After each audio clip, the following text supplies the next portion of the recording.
Assalamualaikum dan selamat sejahtera. Saya Nurul Atirah binti Muhammad Anwar bernombor matrik C19A0646 untuk video final SZ SCT 1013 iaitu lukisan tekstil fashion. Okey, saya akan membuat penerangan tentang projek final saya. Tugasan yang diberikan mempunyai 3 tugasan iaitu di mana setiap tugasan adalah mengikut tema dan isu yang diberikan. Okey, isu yang saya sampaikan dalam penghasilan lukisan tekstil fashion saya adalah isu berkaitan dengan volcanic eruption ataupun dikenali sebagai letusan gunung berapi. Bagi tugasan 1, saya telah membuat 50 figure drawing di mana setiap drawing mempunyai masa yang ditetapkan iaitu selama 1 minit, 2 minit, 3 minit, 4 minit dan juga 5 minit. Okey, figure drawing tersebut adalah secara visual iaitu dengan melihat pergerakan figure yang melakukan posing. Lukisan tersebut adalah dengan menggunakan freehand drawing. Seterusnya, saya telah melukis figure manusia secara langsung dan mengikut the proportion 9 heads. Dalam penghasilan lukisan ini, saya telah menghasilkan 10 fashion dengan mengikut tema saya iaitu street fashion. 10 fashion tersebut adalah berdasarkan fashion yang popular dalam kalangan remaja dalam pemakaian casual. Saya mengaplikasikan warna-warna bumi seperti warna hijau, warna biru, warna merah, coklat dan sebagainya.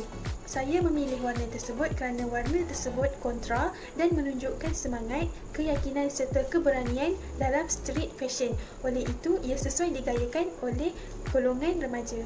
Kemudian, saya meneruskan proses dengan membuat kajian tentang isu semasa yang dapat dikaitkan dengan fashion. Dalam kajian ini, saya telah menghasilkan storyboard bagi pakaian wanita dan pakaian lelaki yang bertemakan dinner fashion. Kajian isu yang saya gunakan dalam penghasilan storyboard ini adalah berkaitan dengan isu letusan gunung berapi. Kajian dijalankan dengan berpandukan fashion-fashion yang pernah dihasilkan oleh para pereka fashion luar negara dan kemudian saya menggabungkan beberapa elemen letusan gunung berapi dalam penghasilan 2 fashion bagi lelaki dan wanita. Warna-warna yang berkaitan dengan letusan gunung berapi banyak digunakan di dalam storyboard. Bagi tugasan 2, iaitu tugasan subjek kajian dan perkembangan idea dalam tekstil, saya telah memilih subjek kajian iaitu bentuk gunung berapi berdasarkan isu letusan gunung berapi yang mana saya pilih. Okey, saya memilih gunung berapi Tambora, Indonesia kerana bentuknya yang indah namun berbahaya kerana pernah meletus sebanyak 3 kali sebelum letusan terakhir pada tahun 1815. Gunung Tambora mengalami beberapa abad tidak aktif sehingga digelarkan sebagai gunung berapi yang sedang tidur. Tepat pada 5 April 1815, letusan paling dahsyat telah berlaku di Gunung Tambora iaitu kaldera Gunung Tambora membuat dan menghasilkan awan hitam. Letusan itu diikuti oleh guruh yang dapat didengar sejauh Makassar, Sulawesi yang pada awalnya dianggap sebagai bunyi tembakan. Pada pagi 6 April 1815, abu gunung berapi mula turun dari Jawa Timur dengan guruh yang terdengar sehingga 10 April 1815. Aplikasi warna polikromatik iaitu warna yang merangkumi nada gelap terang digunakan berdasarkan gunung berapi Tambora, Indonesia.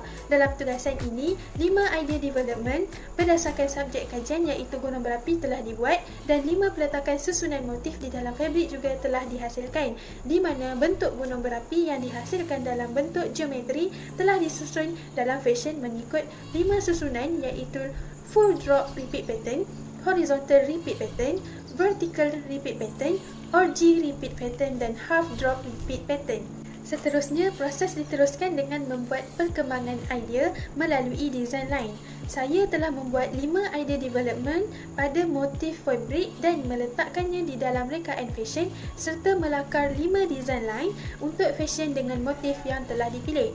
Dalam penghasilan design line ini, saya telah menggunakan kain sebagai medium untuk menghasilkan real fabrik yang sama dengan lukisan.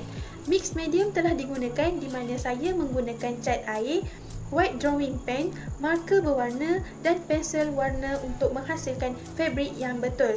Warna tersebut digunakan bagi merefleksikan pelbagai jenis permukaan fabrik. Bagi tugasan terakhir pula iaitu tugasan 3, saya telah membuat ilustrasi akhir gabungan fashion dan juga tekstil dengan menggunakan mix media.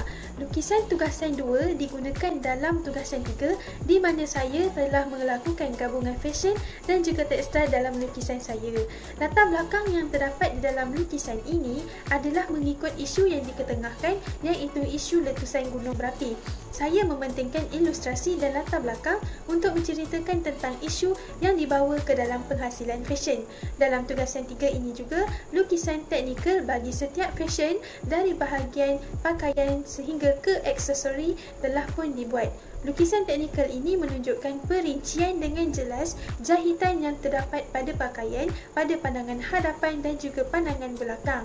Setiap lukisan yang dihasilkan adalah 100% daripada hasil kerja saya. Sekian, terima kasih.